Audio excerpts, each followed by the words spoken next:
ಓಂ ಜನ್ಮಾದ್ಯಸ್ಯ ಯತೋನ್ವಯಾದಿತರತಶ್ಚಾರ್ಥೇಷ್ವಭಿಘ್ನಸ್ವರಾಟ್ ತೇನೇ ಬ್ರಹ್ಮಹೃದಾಯಾದಿಕವಯೇ ಮುಹ್ಯಂತಿ M ಸೂರಯಃ ತೇಜೋ ವಾರಿಮೃದಾಂ ಯಥಾ ವಿನಿಮಯೋ ಯತ್ರ ತ್ರಿಸರ್ಗೋ ಮೃಷಾ ಧಾಮ್ನಾ ಸ್ವೇನ ಸದಾ ನಿರಸ್ತಕುಹಕಂ ಸತ್ಯಂ ಪರಂ ಧೀಮಹಿ. ಭಾಗವತಸ್ಯ ಪ್ರಥಮಸ್ಯ ಸ್ಕಂಧಸ್ಯ ಪ್ರಥಮಸ್ಯ ಅಧ್ಯಾಯಸ್ಯ ಅಯಂ ಆದ್ಯಃ ಶ್ಲೋಕಃ ಭಾಗವತ ಸಾರೋದ್ಧಾರೆ ಚತ್ವಾರಿಂಶೋತ್ತರಃ ಏಕಶತತಮಃ ಶ್ಲೋಕಃ ಇತಿ ಗ್ರಥಿತಃ ದೃಶ್ಯತೆ. ಭಾಗವತೆ ವರ್ತಮಾನಾನ್ ಶ್ಲೋಕವಿಶೇಷಾನ್ ನೈಕವಿಧ ಪ್ರಕರಣರೂಪೇಣ ಯಹ ವಿಷ್ಣುತೀರ್ಥಾಚಾರ್ಯಃ ಸಂಜಗ್ರಾಹ ಸ ಏವ ಸ್ವೇನ ಸಂಗೃಹೀತಾನ್ ಶ್ಲೋಕಾನ್ ವ್ಯಾಚಖ್ಯಾವಪಿ. ತತ್ರ ಏತೇಷಾಂ ಶ್ಲೋಕಾನಾಂ ವಿವಿಧಾಃ ಸಂಗತೀಃ ಅಪಿ ವಿವಿಧಾನ್ ಸಂಬಂಧಾನ್ ಅಪಿ ಸಹ ಪ್ರದರ್ಶಯತಿ. ಅಥಾಯಂ ಶ್ಲೋಕಃ ಸಪ್ತಚತ್ವಾರಿಂಶೋತ್ತರಃ ಏಕಶತತಮಃ ಶ್ಲೋಕಃ 147ನೇಯ ಈ ಶ್ಲೋಕಃ ಬ್ರಹ್ಮೋಪದೇಶ ಪ್ರಕರಣೆ ಪ್ರಥಮತಃ ಶ್ರೂಯತೆ.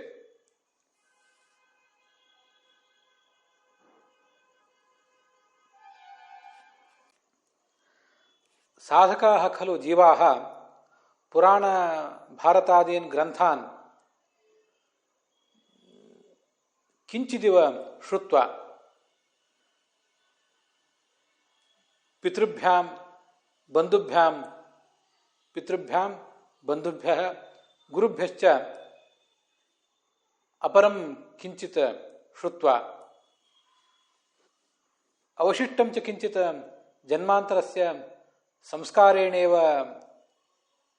ಶ್ರುತ್ವಾ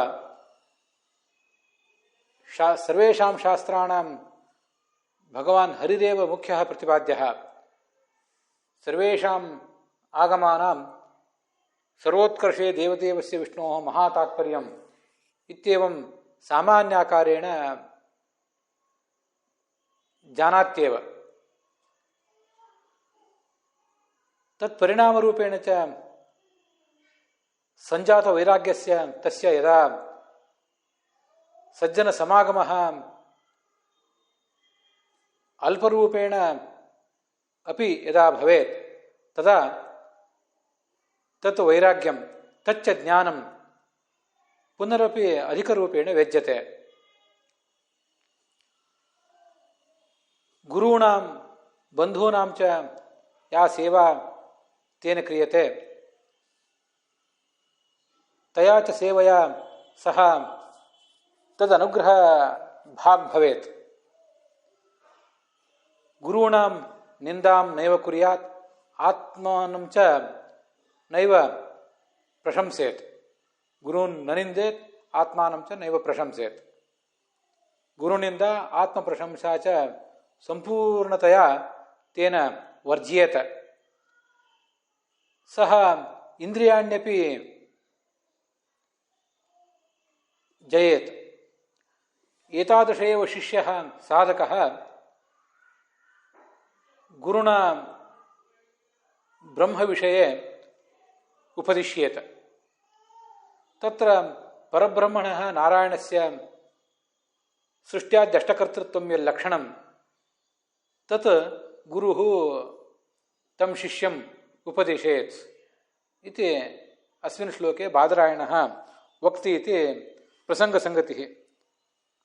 ಅಸ್ಯ ಶ್ಲೋಕಸ್ಯ ವಿಷ್ಣುತೀರ್ಥಾಚಾರ್ಯೇಣ ಪ್ರಣೀತ.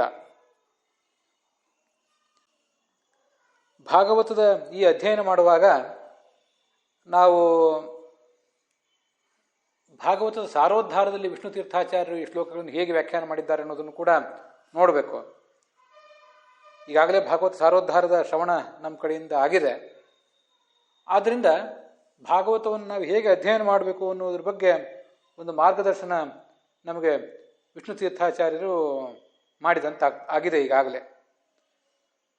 ಬಹಳ ಅಲ್ಲದೆ ಹೋದರೂ ಅವರು ಮಾಡಿದಂಥ ಮಾರ್ಗದರ್ಶನವನ್ನು ನಾವು ಅನುಸರಿಸಿ ಭಾಗವತದ ಶ್ರವಣಕ್ಕೆ, ಭಾಗವತದ ಅಧ್ಯಯನಕ್ಕೆ ಇಳಿದಿದ್ದೀವಿ.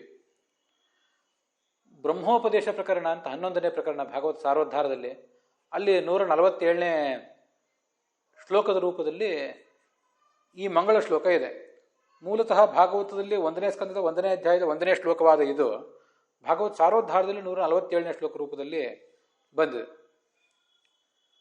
ಆ ಬ್ರಹ್ಮೋಪದೇಶ ಪ್ರಕರಣ ಅಂತಿದೆಯಲ್ಲ, ಪ್ರಕರಣವನ್ನು ವಿಷ್ಣು ತೀರ್ಥಾಚಾರ್ಯರು ಯಾವ ಸಂದರ್ಭದಲ್ಲಿ ಮಾಡಿದ್ದಾರೆ ಅಂದರೆ, ಹಿಂದೆ ಇಂದ್ರಿಯ ಜಯ ಅಂತ ಒಂದು ಪ್ರಕರಣ ಬಂದಿದೆ, ಅದಕ್ಕಿಂತ ಹಿಂದೆ ಆತ್ಮ ಪ್ರಶಂಸಾ ವರ್ಜನ ಪ್ರಕರಣ ಬಂದಿದೆ, ಅದಕ್ಕಿಂತ ಹಿಂದೆ ಮಹನ್ನಿಂದ ವರ್ಜನ ಪ್ರಕರಣ ಅಂತ ಬಂದಿದೆ. ಬ್ರಹ್ಮನನ್ನ ಯಾರು ಕಂಡವರಿಗೆಲ್ಲ ಉಪದೇಶ ಮಾಡಬಾರ್ದಂತೆ. ಆ ಥರ ಮಾಡಿದರೆ ಆ ಗುರುವಿಗೂ ಕೂಡ ದೋಷ ಇದೆ, ಶಿಷ್ಯನಿಗೂ ಅದರಿಂದ ದೋಷ ಇದೆ. ಪರೀಕ್ಷೆಯವ ಗುರು ಶಿಷ್ಯಂ ಶಿಷ್ಯೋಪಿ ಗುರುಮಾವ್ರಜೇತ್. ಶಿಷ್ಯ ಗುರುವನ್ನು ಪರೀಕ್ಷಿಸಿ ಅವನ ಬಳಿಗೆ ವಿದ್ಯೆಗಾಗಿ ಹೋಗಬೇಕು, ವಿದ್ಯೆಯನ್ನು ಕಲಿಲಿಕ್ಕೆ ಹಂಬಲಿಸಬೇಕು. ಗುರು ಕೂಡ ಅವನನ್ನು ಪರೀಕ್ಷೆ ಮಾಡಿಯೇ ಸ್ವೀಕಾರ ಮಾಡಬೇಕು, ಅವನಿಗೊಂದು ಅರ್ಹತೆ ಬೇಕು. ಅದೇನು ಅರ್ಹತೆ? ಮುಖ್ಯವಾಗಿ ಆ ಜನ್ಮದಲ್ಲಿ ಗಳಿಸಿದ ಅರ್ಹತೆ ಒಂದು, ಪೂರ್ವ ಜನ್ಮದ ಅರ್ಹತೆ ಒಂದು. ಇದು ಭಾಗವತದ ಅಧ್ಯಯನಕ್ಕೆ, ಶ್ರವಣಕ್ಕೆ ನಾವು ಅರ್ಹರ ಅಂತನ್ನೋದನ್ನು ಮತ್ತೊಂದು ಬಾರಿ ನೋಡಲಿಕ್ಕೆ ಇದೊಂದು ಅನುಕೂಲ ಆಯಿತು. ಹಿಂದೆ ನಾವು ಭಾಗವತ ಸಾರದನ್ನು ನೋಡಿಲ್ಲ ಅಂತಲ್ಲ, ವಿಷ್ಣು ತೀರ್ಥರು ಹೇಳಿದ ಅರ್ಹತೆ ನಮಗಿದೆಯಾ ಅಂತ ನೋಡಲಿಕ್ಕೆ ಮತ್ತೊಂದು ಅವಕಾಶ ಇದೆ. ಈ ಜನ್ಮದಲ್ಲಿ ಆಪಾತತಃ ಪುರಾಣಾದಿ ಶಾಸ್ತ್ರೇಣ ಅಲ್ಪ ಸ್ವಲ್ಪ ಯಾರ್ಯಾರು ಪುರಾಣ ಭಾರತಾದಿಗಳನ್ನು ಹೇಳುವುದನ್ನು ಕೇಳಿದ್ದೇವೆ,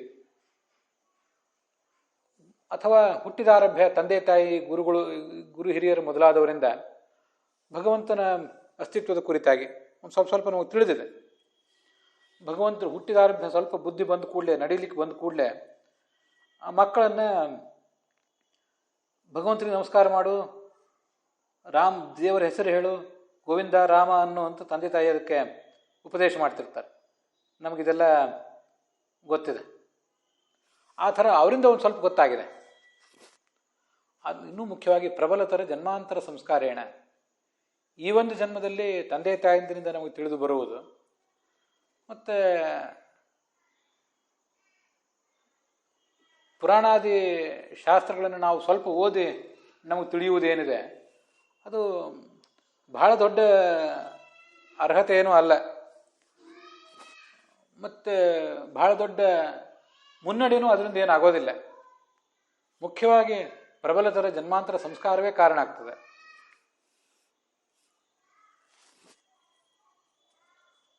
ಅದರ ಅರ್ಥ ಮೂಲತಃ ಜೀವನಿಗೊಂದು ಯೋಗ್ಯತೆ ಅನ್ನುವುದಿರಬೇಕು. ಸಾತ್ವಿಕ, ರಾಜಸ, ತಾಮಸ ಅಂತ 3 ಥರದ ಜೀವರಿದ್ದಾರೆ. ಅದರಲ್ಲಿ ಸಾತ್ವಿಕ ಜೀವ ಏನಿದ್ದಾನೆ ಅವನು ಮೂಲತಃ ಜ್ಞಾನಭಕ್ತಿ ವೈರಾಗ್ಯಗಳ ಸ್ವರೂಪವೇ ಆಗಿರ್ತಾನೆ.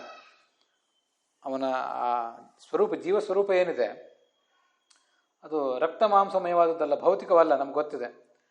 ಜ್ಞಾನಭಕ್ತಿ ವೈರಾಗ್ಯಗಳಿಂದ ಕೂಡಿದ್ದೇ ಅದು, ಜ್ಞಾನಾನಂದ ಸ್ವರೂಪವಾದದ್ದೇ. ಭಗವಂತ ಹೇಗೆ ಜ್ಞಾನಾನಂದ ಸ್ವರೂಪನೋ ಹಾಗೆ ಇವನು ಕೂಡ ಜ್ಞಾನಾನಂದ ಸ್ವರೂಪನೇ ಆಗಿರ್ತಾನೆ, ನಮಗದು ಗೊತ್ತಿದೆ. ಅದರಿಂದ ಒಳಗೆ ಜ್ಞಾನಾನಂದ ಸ್ವರೂಪ ಇದೆ, ಆದರೆ ಅದು ಈ ಅನ್ಯಥಾ ಜ್ಞಾನ ಇತ್ಯಾದಿಗಳಿಂದಾಗಿ ಅದು ಮುಚ್ಚಿ ಹೋಗಿದೆ. ಪ್ರಕೃತಿಯ ಆವರಣಗಳಿಂದಾಗಿ, ಲಿಂಗದೇಹ, ಅನಿರುದ್ಧ ದೇಹ ಇತ್ಯಾದಿ ಕಾರಣದಿಂದಾಗಿ, ಮತ್ತು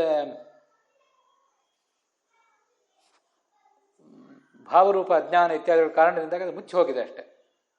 ಆದ್ದರಿಂದ ನಾವು ಜ್ಞಾನಾನಂದಮಯರು ಅಂತ ನಮಗೆ ಅನುಭವಕ್ಕೆ ಬರ್ತಿಲ್ಲ ಇಷ್ಟೇ. ಹೀಗೊಂದು ಒಳಗಿನ ಸ್ವರೂಪ ಇದ್ದದ್ದೇ ಮುಂದೆ ವ್ಯಕ್ತ ಆಗಬೇಕಷ್ಟೇ ಹೊರತು ಬೇರೆ ರೀತಿಯಿಂದ ಅದು ವ್ಯಕ್ತ ಆಗಲಿಕ್ಕೆ ಸಾಧ್ಯವೇ ಇಲ್ಲ. ಹಾಗಿದ್ದಾಗಲೇ, ಒಳಗೊಂದು ಸ್ವರೂಪ ಇದ್ದಾಗಲೇ ಹಿಂದಿನ ಅನೇಕ ಜನ್ಮಗಳಲ್ಲಿ ಸ್ವಲ್ಪ ಸಾಧನೆ ಆಗಿರ್ತದೆ. ಅದಕ್ಕಾಗಿ ಪ್ರಬಲತರ ಜನ್ಮಾಂತರ ಸಂಸ್ಕಾರೇಣ ಅಂತ ಹೇಳಿದರು ವಿಷ್ಣು ತೀರ್ಥರು. ಹಾಗೊಂದು ಸಂಸ್ಕಾರ ಇರ್ಲಿಕ್ಕೆ ಯಾವಾಗ ಸಾಧ್ಯ? ಒಳಗೊಂದು ಸ್ವರೂಪ, ಆ ಥರದ ಉಚಿತವಾದ ಸ್ವರೂಪ ಇದ್ದರೆ ಮಾತ್ರ ಆ ಥರ ಸಂಸ್ಕಾರ, ಹಾಗೇನೊಂದು ಒಂದು ವಾತಾವರಣ ಸಿಗಲಿಕ್ಕೆ ಸಾಧ್ಯ. ಆದ್ದರಿಂದ ಹಿಂದಿನ ಅನೇಕ ಜನ್ಮಗಳ ಸಾಧನೆ ಬಹಳ ಅಲ್ಲದೆ ಹೋದರೂ ಸ್ವಲ್ಪ ಆದರೂ ಕೂಡ ನಮ್ಮ ಖಾತೆಯಲ್ಲಿದೆ. ಆದ್ದರಿಂದ ಶಾಸ್ತ್ರದ ಮುಖ್ಯ ಪ್ರತಿಪಾದ್ಯ ಭಗವಂತನೇ ಅಂತ ಅವನಿಗೆ ಗೊತ್ತಿದೆ. ಸಾಮಾನ್ಯತಃ ಸಂಕ್ಷಿಪ್ಯ ಅವಗತ ಶಾಸ್ತ್ರ ಮುಖ್ಯಾರ್ಥಸ್ಯ ಅಂತರೇವ ಜಾತ ವೈರಾಗ್ಯಸ್ಯ. ಒಂದಿಷ್ಟು ವೈರಾಗ್ಯ ನಮಗೂ ಕೂಡ ಇದೆ ಅಂತ. ತುಂಬ ಮಹತ್ವದ ಮಾತು ಇದು. ಯಾಕೆ ಮಹತ್ವದ ಮಾತು ಅಂದರೆ, ಈಗ ಇವತ್ತು ನಾವಿರುವ ಸ್ಥಿತಿಯಲ್ಲಿ ಅನೇಕ ಥರದ ಆಮೋದ ಪ್ರಮೋದ ವಿಲಾಸ ವಿಹಾರ ಇವುಗಳಲ್ಲಿ ನಾವು ಮಗ್ನರಾಗಿಬಿಟ್ಟಿದ್ದೇವೆ. ಅಧ್ಯಾತ್ಮದ ಪರಿವೇನೇ ಇಲ್ಲದೆ ಇರುವಂತೆ ಬದುಕ್ತಾ ಇದ್ದೇವೆ. ಆದರೂ ಹಿಂದೆ ಅನೇಕ ಜನ್ಮಗಳಲ್ಲಿ ಪ್ರಾಣಿ ಪಕ್ಷಿಯಾಗಿ ಮನುಷ್ಯನಾಗಿ ಎಲ್ಲವನ್ನೂ ಅನುಭವಿಸಿ ಆಗಿದೆ. ಯಾವುದೂ ಹೊಸದಲ್ಲ. ಸೃಷ್ಟಿ ಪ್ರಾರಂಭ ಕಂಡು 195 ಕೋಟಿ ವರ್ಷಗಳಾಗಿವೆ. ಮನುಷ್ಯ ಅದೆಷ್ಟು ಬಾರಿ ಹುಟ್ಟಿದ್ದಾನೋ, ಅದೆಷ್ಟು ಬಾರಿ ಸತ್ತಿದ್ದಾನೋ, ಸ್ವರ್ಗ ನರಕ ಅಲ್ಲೆಲ್ಲ ಸಂಚರಿಸಿ ಮತ್ತು ಭೂಲೋಕಕ್ಕೆ ಬಂದಿದ್ದಾನೋ, ಸುಖದ ಆಳ ಎತ್ತರ ಎಲ್ಲವನ್ನೂ ಕಂಡಿದೆ. ಎಲ್ಲ ಥರದ ಸುಖ ದುಃಖ ಅದರ ಆಳ ಅಗಲ ಎಲ್ಲವನ್ನೂ ಕೂಡ ಕಂಡಾಗಿದೆ. ಹೊಸ ಅನುಭವ ಅನ್ನುವುದು ಈ ಜಗತ್ತಿನಲ್ಲಿ ಏನೂ ಇಲ್ಲ. ಆತ್ಮನಿಗೆ ದೇಹಕ್ಕೆ ಸ್ವಲ್ಪ ಹೊಸ ಅನುಭವ ಆಗ್ತಿರ್ತದೆ. ಈಗ ನಮಗೆ ಬಂದಿರುವ ದೇಹ ಹಿಂದೆ ಇಲ್ಲದೆ ಇರ್ತದೆ, ಇದೊಂದು ಹೊಸ ದೇಹ, ಅದನ್ನು ಒಪ್ಪಬಹುದು. ಆದರೆ ಒಳಗಿರುವ ಆತ್ಮ ಮಾತ್ರ ಒಂದೇ ಆಗಿದೆ ಅಲ್ಲ. ಆದ್ದರಿಂದ ಅದಕ್ಕೊಂದು ಒಳಗಿರುವ ಆತ್ಮನ ಸಂಸ್ಕಾರ ಮಾತ್ರ ಮುಂದಿನ ಎಲ್ಲ ಜನ್ಮಗಳಿಗೂ ಅನುವೃತ್ತ ಆಗ್ತಿರ್ತದೆ. ಆದ್ದರಿಂದ ವೈರಾಗ್ಯ ಒಂದಿಷ್ಟು ಇದೆ ನಮಗೆ. ಆದರೆ ಈ ದೇಹವೇ ನಮ್ಮನ್ನು ಹಾಳು ಮಾಡೋದು, ನಮ್ಮನ್ನು ಹಾದಿ ತಪ್ಪಿಸುವುದು ಮತ್ತೆ ಮತ್ತೆ ಹುಟ್ಟಿದ ಈ ದೇಹವೇ. ಆ ದೇಹ ಅನ್ನೋದು ವೈರಾಗ್ಯಕ್ಕೊಂದಿಷ್ಟು ಅಡೆತಡೆಯಾಗಿರ್ತದೆ. ನಮಗೆ ಈಗಾಗಲೇ ಇರುವ ವೈರಾಗ್ಯವೂ ಕೂಡ ಮೇಲೆ ಎದ್ದು ಕಾಣದಂತೆ ಮುಚ್ಚಿ ಹಾಕಿಬಿಟ್ಟಿರ್ತದೆ ನಮ್ಮ ದೇಹ. ಅದಕ್ಕೆ ಒಂದು ದೊಡ್ಡ ಉಪಾಯ ಇದೆ. ಈಗಾಗಲೇ ಸಂಗ್ರಹಿತವಾದ ವೈರಾಗ್ಯ ಮೇಲೆ ಬರಲಿಕ್ಕೆ ಒಂದು ದೊಡ್ಡ ಉಪಾಯ ಇದೆ ಅಂತೆ. ಅದೇನು? ಸತ್ಸಂಗಮ. ಸಜ್ಜನರು ಅಂದರೆ ಪ್ರಾಮಾಣಿಕರು, ಇನ್ನೊಬ್ಬರಿಗೆ ತೊಂದರೆ ಕೊಡದೇ ಇರುವಂಥ ಜನ ಅಂತ ಅಷ್ಟು ಮಾತ್ರ ಅಲ್ಲ. ಸಜ್ಜನರು ಅಂದರೆ ಸನ್ ಸುಧೀಹಿ ಪಂಡಿತ ಕವಿಹಿ. ಸಜ್ಜನ ಅಂದರೆ ಜ್ಞಾನಿ ಅಂತ ಅರ್ಥ. ಸಜ್ಜನ ಸಮಾಗಮ ಅಂದರೆ ಜ್ಞಾನಿಗಳ ಸಮಾಗಮ ಅಂತ ಅರ್ಥ. ಸತ್ಸಂಗವಶಾತ್ ಈಶದ್ ವ್ಯಕ್ತ ವಿರಾಗಸ್ಯ. ಅವರು ಹೇಗೆ ವಿರಕ್ತರಾಗಿ ಬದುಕಿ ಆ ಮೂಲಕ ಸುಖಿಗಳಾಗಿರ್ತಾರೆ. ವೈರಾಗ್ಯ ಇದ್ದವರಿಗೆ ಸುಖ ಇದೆ, ವೈರಾಗ್ಯ ಇಲ್ಲದೇ ಇದ್ದವರಿಗೆ ಯಾವುದೇ ಥರದ ಸುಖ ಇಲ್ಲ ಅನ್ನುವುದೆಲ್ಲ ಇವರಿಗೆ ಗೊತ್ತಾಗ್ತದೆ. ಆದ್ದರಿಂದ ಅವನ ಒಳಗಿರುವ ವೈರಾಗ್ಯ ವ್ಯಕ್ತ ಆಗ್ತದೆ. ಮತ್ತೆ ಮಹತ್ ಸೇವಾ ಸಮಾಧಾನ ತದೀಯ ಅನುಗ್ರಹ ಪಾತ್ರಸ್ಯ. ದೊಡ್ಡವರು ಸೇವಾ ಮಾಡ್ಲಿಕ್ಕೆ ತೊಡಗ್ತಾನೆ. ಸೇವಾ ಅಂದರೆ ಕೇವಲ ಅವರ ಕೈಕಾಲು ಒತ್ತುವುದು ಮಾತ್ರ ಸೇವಾ ಅಲ್ಲ. ಶ್ರವಣಂ ಮನನಂ ಚೈವ ನಿಧಿಧ್ಯಾಸನಮೇವಚ. ಪರೇ ಗುರೌಚ ಯಾ ಭಕ್ತಿ ಪರಿಚರ್ಯಾದಿಕಂ ಹರೇಹೇ ಏಷಾ ಸೇವೇತಿ ಸಂಪ್ರೋಕ್ತ ಯಯಾ ತದ್ದರ್ಶನಂ ಭವೇತ್ ಅಂತ ಆಚಾರ್ಯರು ಬ್ರಹ್ಮಸೂತ್ರ ಭಾಷ್ಯದಲ್ಲಿ ಒಂದು ಶ್ಲೋಕ ಉದ್ಧರಿಸ್ತಾರೆ. ಅದು ಐಹಿಕಂ ಅಪ್ರಸ್ತುತ ಪ್ರತಿಬಂಧೆ ತದ್ದರ್ಶನಾತ್ ಅಂತ ಸೂತ್ರ. ಅದು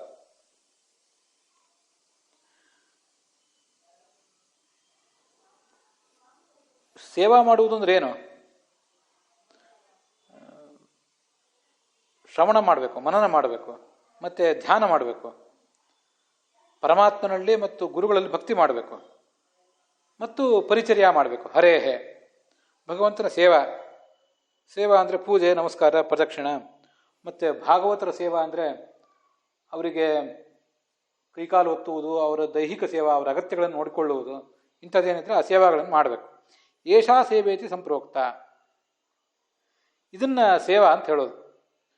ಎಲ್ಲಾದರೂ ತೀರ್ಥಕ್ಷೇತ್ರಗಳಿಗೆ ಹೋದಾಗ ಭಗವಂತನ ಭಾಗವತರ ಬೃಂದಾವನಸ್ಥ ಗುರುಗಳ ಸೇವಾ ಮಾಡೋದು ಅಂತೆಲ್ಲ ಅಂತಿರ್ತಾರೆ. ಆ ಸೇವಾ ಅಂದರೆ ವಾಸ್ತವಿಕವಾಗಿ ಇದು ಸೇವಾ.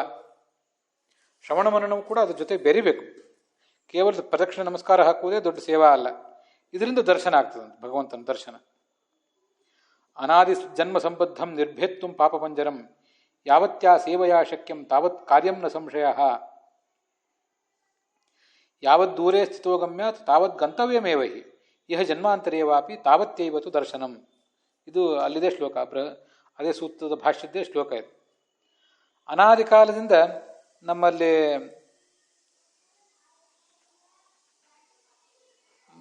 ಗಾಢವಾದಂಥ ಒಂದು ಪಾಪದ ಸಂಚಯ ಸೇರಿಕೊಂಡಿದೆ. ಅದನ್ನೆಲ್ಲ ಭೇದಿಸಬೇಕಾಗಿದೆ ನಾವು. ಜೀವನ ಸ್ವರೂಪದಲ್ಲೇ ಅಜ್ಞಾನ ಇತ್ಯಾದಿಗಳಿವೆ. ಆದ್ದರಿಂದ ಅನಾದಿ ಅಂತ ಹೇಳಿದ್ದು. ಸೃಷ್ಟಿಗೆ ಬಂದ ಮೇಲೆ ಮತ್ತೆ ಕಾರ್ಯಗಳನ್ನು ಮಾಡಲಿಕ್ಕೆ ತೊಡಗಿದೆ, ತನ್ನ ಸಂಸ್ಕಾರಕ್ಕೆ, ತನ್ನ ಸ್ವರೂಪಕ್ಕೆ ಅನುಗುಣವಾಗಿ. ಹೀಗೆ ಪಾಪದ ಸಮೂಹ ಅವನಲ್ಲಿ ಸೇರಿಕೊಂಡಿದೆ. ಅದನ್ನೆಲ್ಲ ಭೇದಿಸಬೇಕಾಗಿದೆ. ಎಷ್ಟು ಸೇವಾ ಅದಕ್ಕೆ ಭೇದಿಸಬೇಕಾದ್ರೆ ಏನು ಪ್ರಯತ್ನ ಮಾಡಬೇಕು ಅದನ್ನೆಲ್ಲ ಮಾಡಲೇಬೇಕು. ಶ್ರವಣ, ಮನನ, ಧ್ಯಾನ, ಸೇವಾ ಇದನ್ನೆಲ್ಲವೂ ಆಗಲೇಬೇಕು. ತತ್ ಕಾರ್ಯಮೇವನ ಸಂಶಯ. ಯಾವತ್ ದೂರೇ ಸ್ಥಿತೋಗಮ್ಯ ತಾವತ್ ಗಂತವ್ಯಮೇವ ಹಿ. ಯಾವುದೋ ಒಂದು ಊರಿಗೆ ಹೊರಟಿದ್ದೀವಿ, ಒಂದು 100 ಕಿಲೋಮೀಟರ್ ಹೋಗಿ ಭಾಳ ದೂರ ಬಂದಿದ್ದೀವಿ, ಇನ್ನೂ ನಾವು ಹೋಗಬೇಕಾದ ಜಾಗ ಬರಲಿಲ್ವಲ್ಲ ಅನ್ನೋದಕ್ಕೇನೋ ಅರ್ಥ ಇಲ್ಲ. ಯಾಕೆಂದರೆ ಹೋಗಿ ಸೇರಬೇಕಾದ ಜಾಗ 200 ಕಿಲೋಮೀಟರ್ ದೂರ ಇದ್ದಾಗ ನಾವು ಹೋಗಿದ್ದು 100 ಹೋದೆವು, ಇನ್ನೂ ಯಾಕೆ ಜಾಗ ಬರಲಿಲ್ಲ ಅನ್ನೋದಕ್ಕೇನು ಅರ್ಥ ಇದೆ? 200 ಕಿಲೋಮೀಟರ್ ಹೋಗಬೇಕಾದ ಪ್ರಸಂಗ ಇದ್ದಾಗ 200 ಕಿಲೋಮೀಟರ್ ಹೋಗಲೇಬೇಕು. ತಾವತ್ ಗಂತವ್ಯಮೇವ ಹಿ ಇಹ ಜನ್ಮಾಂತರ್ಯವಾಪಿ ತಾವತ್ತೇವತ್ತು ದರ್ಶನಂ. ಈ ಜನ್ಮದಲ್ಲೋ ಅಥವಾ ಮುಂದಿನ ಜನ್ಮದಲ್ಲೋ ಅಥವಾ ಇನ್ನು ಸಾವಿರಾರು ಜನ್ಮಗಳಲ್ಲೋ ನಮ್ಮ ಕೈಯಿಂದ ಏನು ಸಾಧನೆ ನಡಿಬೇಕಾಗಿದೆ ಅಷ್ಟೆಲ್ಲ ಸಾಧನೆ ನಡಿಲೇಬೇಕು. ಅದು ನಡಿದೇ ಹೋದರೆ ನಮ್ಮ ಗಂತವ್ಯವನ್ನು ನಾವು ಮುಟ್ಟೋದಿಲ್ಲ. ಕೆಲವ್ರದ್ದು ಬೇಗ ಬೇಗ ಸಾಧನೆ ಆಗ್ತದೆ, ಕೆಲವ್ರದ್ದು ವಿಳಂಬ ಆಗ್ತಿರ್ತದೆ. ಅಂತೂ ಒಬ್ಬೊಬ್ರದ್ದು ಒಂದೊಂದು ಹಿನ್ನೆಲೆ ಇರ್ತದೆ. ಅನಾದಿ ಯೋಗ್ಯತಾ ಭೇದಾತ್ ಪುಂಸಾಂ ದರ್ಶನ ಸಾಧನಂ ನಾನೈವ ಅಂತ ಗೀತಾ ಪ್ರಸ್ಥಾನ. ಜೀವನ ಯೋಗ್ಯತಾ ಅನಾದಿಯಾದದ್ದಿದೆ. ಆದ್ದರಿಂದ ಅವನ ದರ್ಶನ ಸಾಧನವೂ ಕೂಡ, ಅವನಿಗೆ ದರ್ಶನ ಆಗುವುದು ಹೇಗೆ, ಯಾವ ಮೂಲಗಳಿಂದ ಅವನಿಗೆ ಅಪರೋಕ್ಷ ಜ್ಞಾನ ಆಗುವುದು, ಅದು ಎಲ್ಲ ಭಿನ್ನ ಭಿನ್ನವಾಗಿದೆ ಅಂತ ಅಂತಾರೆ. ಇದು ಸೇವಾ ಅಂತಂದ್ರೆ. ಮಹತ್ ಸೇವಾ ಅಂದರೆ ಭಗವಂತನ ಭಾಗವತರ ಸೇವಾ ಮಾಡುವುದು ಅಂದ್ರೆ ಇದು. ಅದರಿಂದ ಅವರ ಅನುಗ್ರಹ ಆಗ್ತದೆ. ಅನುಗ್ರಹ ಪಾತ್ರನಾಗಿ ಮಹನ್ನಿಂದಾಂ ಆತ್ಮಸ್ತುತಿಂಚ ಅಕುರ್ವತಃ. ಇನ್ನೊಬ್ಬರು ದೊಡ್ಡವರ ನಿಂದೆ ಮಾಡಬಾರ್ದು, ಯಾರ ನಿಂದೆಯೂ ಮಾಡಬಾರ್ದು. ಇನ್ನೊಬ್ರದ್ದು ಯಾರಾದರೂ ದೋಷಗಳನ್ನು, ನಮ್ಗಿಂತ ಕಿರಿಯರ ಸಮಾನಿಸ್ಥರಾದವರಂಥ ದೋಷಗಳನ್ನು ಹೇಳುವುದಿದ್ರೆ ಜಿಹ್ವಾ ಚಾಪಲ್ಯ ಇಲ್ಲದೇನೆ, ಬಾಯಿ ಚಾಪಲ್ಯ ಇಲ್ಲದೇನೆ, ನಮ್ಮ ಅಹಂಕಾರವನ್ನು ಮೆರೆಯಗೊಡದೆ ಅವರು ಸೇವಾ ಮಾಡಬೇಕು. ಅವರಿಗೆ ಅದನ್ನು ಸೇವಾ ಮಾಡುವುದಿಲ್ಲ, ಅವರಿಗೆ ಅದನ್ನು ಹೇಳಬೇಕು. ಹೊರತು ಅವರ ದೋಷಗಳನ್ನು ತೋರಿಸುವ ಮೂಲಕ ನಮ್ಮ ಬಾಯಿ ಚಾಪಲ್ಯವನ್ನು ತೀರಿಸಿಕೊಳ್ಳುವುದಲ್ಲ. ದೊಡ್ಡವರ ದೋಷಗಳನ್ನಂತೂ ತೋರಿಸುವುದಕ್ಕೆ ಯಾವ ಅರ್ಥವೂ ಇಲ್ಲ. ಅವರ ನಿಂದೆಯನ್ನಂತೂ ಮಾಡಲೇಬಾರದು. ನಿಂದ ಅಂತಂದರೆ ಕೆಲವು ಸರಿ ಇದ್ದ ದೋಷಗಳನ್ನು ಅತಿಯಾಗಿ ವರ್ಣಿಸುವುದು, ಆ ದೋಷಗಳನ್ನು ಮಾತ್ರ ಹೇಳುವುದು, ಇದೆಲ್ಲ ನಿಂದ. ದೊಡ್ಡವರಲ್ಲೂ ಕೆಲವು ಕಡೆ ದೋಷಗಳು ಬರಬಹುದು.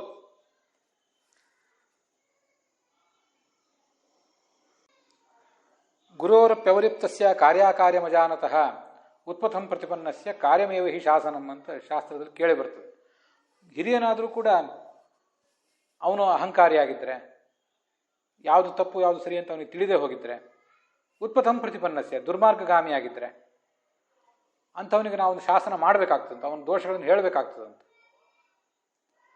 ಅದು ಬಿಟ್ಟು ಕೇವಲ ತಮ್ಮ ತೀಟೆಯನ್ನು ತೀರಿಸ್ಕೊಳ್ಳಿಕ್ಕಾಗಿ ಅವರಿವರನ್ನು ಬೈಯುವುದು,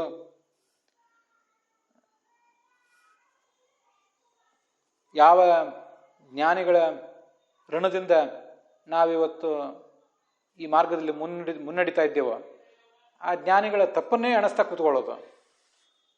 ತಪ್ಪು ಒಪ್ಪು ಎಲ್ಲ ಕಡೆನೂ ಇರಬಹುದು, ಆದರೆ ಒಪ್ಪನ್ನು ಪರಿಗಣಿಸದೆ ತಪ್ಪನ್ನು ಕಾಣುವುದಕ್ಕಾಗಿಯೇ ನಿರ್ದಿಷ್ಟವಾಗಿ ಪ್ರಯತ್ನ ಪಡೋದು. ಇದು ಮಹನ್ನಿಂದ ಅಂತ ಕರೆಸ್ಕೋತದೆ. ತಪ್ಪು ತಿದ್ದುವ ಉದ್ದೇಶ ಇಲ್ಲದೇನೆ ತಪ್ಪನ್ನು ತೋರಿಸಿ ಅವರ ಅವಹೇಳನ ಮಾತ್ರ ಮಾಡುವುದೆಲ್ಲ ಮಹಾಪಾಪಕರ. ಅದನ್ನು ಮಾಡಬಾರ್ದು. ಆತ್ಮಸ್ತುತಿಯನ್ನಂತೂ ಮಾಡ್ಕೊಳ್ಳೇಬಾರ್ದು. ಆತ್ಮಸ್ತುತಿ ಅಂತನ್ನೋದು ಅದು ಆತ್ಮಹತ್ಯೆಗೆ ಸಮಾನ ಅಂತ ಹೀನವಾದದ್ದು. ಇದನ್ನೆರಡನ್ನೂ ಮಾಡ್ಕೊಳ್ತಾ ಇದ್ರೆ ಅವನಿಗೆ ಅಧಿಕಾರವೇ ಇಲ್ಲ. ಅಕುರ್ವತಃ ಜಿತೇಂದ್ರಿಯಸ್ಯ ಅಧಿಕಾರಿಣ. ಇಂದ್ರಿಯ ನಿಗ್ರಹ ಇರಬೇಕು, ಮತ್ತೆ ಮಹನ್ನಿಂದ ಮಾಡಬಾರ್ದು, ಆತ್ಮಸ್ತುತಿ ಮಾಡ್ಕೊಳ್ಬಾರ್ದು, ವೈರಾಗ್ಯ ಇರಬೇಕು. ಇದು ಅನುಗ್ರಹ. ಬೇಕಾದಷ್ಟು ಶಾಸ್ತ್ರ ಪಾಂಡಿತ್ಯ ಇದೆ,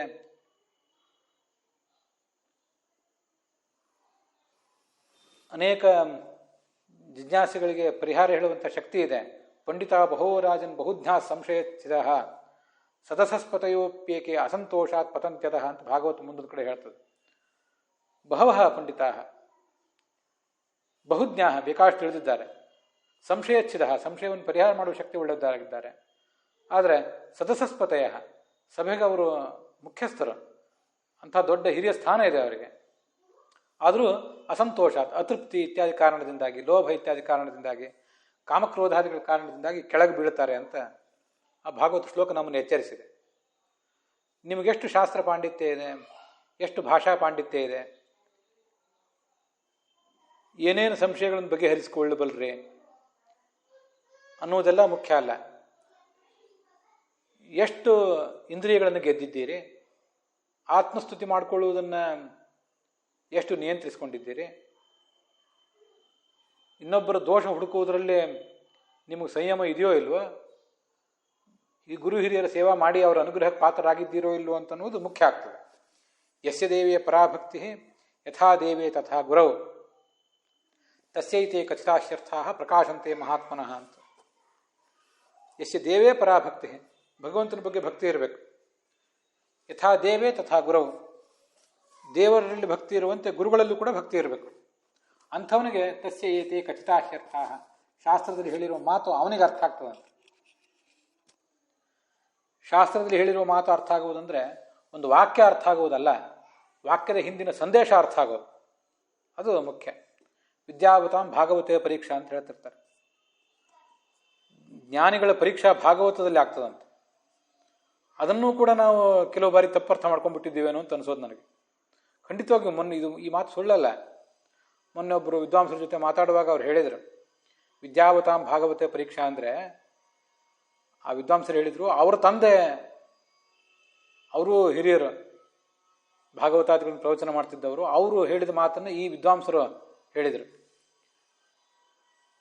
ವಿದ್ವಾಂಸರ ಪರೀಕ್ಷೆ ಭಾಗವತದಲ್ಲಿ ಆಗ್ತದಂದ್ರೆ ಭಾಗವತವನ್ನು ನೀವು ಅರ್ಥ ಮಾಡ್ಕೊಂಡಿದ್ದೀರೋ ಇಲ್ಲೋ, ಭಾಗವತವನ್ನು ಪ್ರವಚನ ಮಾಡಬಲ್ಲರೋ ಇಲ್ಲೋ, ವ್ಯಾಖ್ಯಾನ ಟಿಪ್ಪಣಿಗಳೆಲ್ಲ ನಿಮ್ಗೆ ಅರ್ಥ ಆಗಿದೆಯೋ ಇಲ್ಲೋ, ಹೀಗೆ ಅರ್ಥ ಮಾಡ್ಕೊಂಡ್ಬಿಟ್ಟಿದ್ದೀವಂತ ನಾವು ಆ ಮಾತನ್ನ. ವಿದ್ಯಾವಂತರ ಪಾಂಡಿತ್ಯದ ಪರೀಕ್ಷೆ ಭಾಗವತದಲ್ಲಿ ಆಗುವುದು ಅಂದರೆ ವಾಕ್ಯ ಅರ್ಥ ಆಗುವುದಲ್ಲ, ಟಿಪ್ಪಣಿ ಅರ್ಥ ಆಗುವುದಲ್ಲ. ಭಾಗವತವನ್ನು ಓದಿದ ಮೇಲೆ ನಿಮಗೆ ಇಂದ್ರಿಯ ನಿಗ್ರಹ ಎಷ್ಟಾಗಿದೆ, ದೊಡ್ಡವ್ರ ನಿಂದ ಎಷ್ಟು ಬಿಟ್ಟಿದ್ದೀರಿ, ಆತ್ಮ ಪ್ರಶಂಸಾ ಎಷ್ಟು ಬಿಟ್ಟಿದ್ದೀರಿ, ವೈರಾಗ್ಯ ಬಂದಿದೆಯಾ,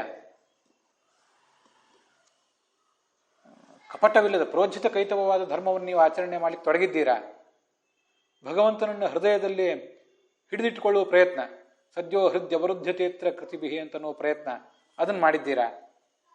ಎಷ್ಟು ಭಗವಂತ ನಿಮ್ಮ ಮನಸ್ಸಿನಲ್ಲಿ ಕೂತಿದ್ದಾನೆ, ಈಗ ಎಷ್ಟು % ಕೂತಿದ್ದಾನೆ? ಜಗತ್ತಿನ ಎಲ್ಲ ಪ್ರಾಣಿ ಪಕ್ಷಿಗಳು ಕೂಡ, ಎಲ್ಲ ಜೀವಜಾಲಗಳು ಕೂಡ ಭಗವಂತನ ಸನ್ನಿಧಾನ ಪಾತ್ರವಾದ ಪ್ರತಿಮೆಗಳು. ಅವುಗಳಲ್ಲಿ ಭಗವಂತನನ್ನು ಕಾಣುವ ಪ್ರಯತ್ನ ಪಟ್ಟಿದ್ದೀರಾ ಅಥವಾ ಅವುಗಳನ್ನು ಅವಹೇಳನ ಮಾಡ್ತಾ ಇದ್ದೀರಾ? ಅದರಲ್ಲೂ ಸನ್ನಿಧಾನ ಹೆಚ್ಚಿರುವುದು ಜ್ಞಾನಿಗಳಲ್ಲಿ, ಅವರನ್ನು ಅವಹೇಳನ ಮಾಡ್ತಾ ಇದ್ದೀರಾ ಇಲ್ವಾ? ಅಲ್ಲಿ ನಿಮ್ಮ ಪರೀಕ್ಷೆ ಆಗ್ತದೆ.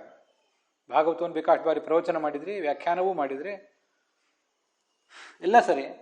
ಆದರೆ ಭಾಗವತದಲ್ಲಿ ಬಂದಿರುವ ಧರ್ಮಗಳು, ಭಾಗವತ ಧರ್ಮಗಳು ಅಂತಲೇ ಬಂತಲ್ಲ ಹಿಂದೆ, ಬೇಕಾಷ್ಟು ಬಾರಿ ಬಂದಿದೆ, ಮುಂದೂ ನೋಡೋರಿದ್ದೇವೆ, ಅವುಗಳನ್ನು ಆಚರಣೆಗೆ ತಂದಿರ,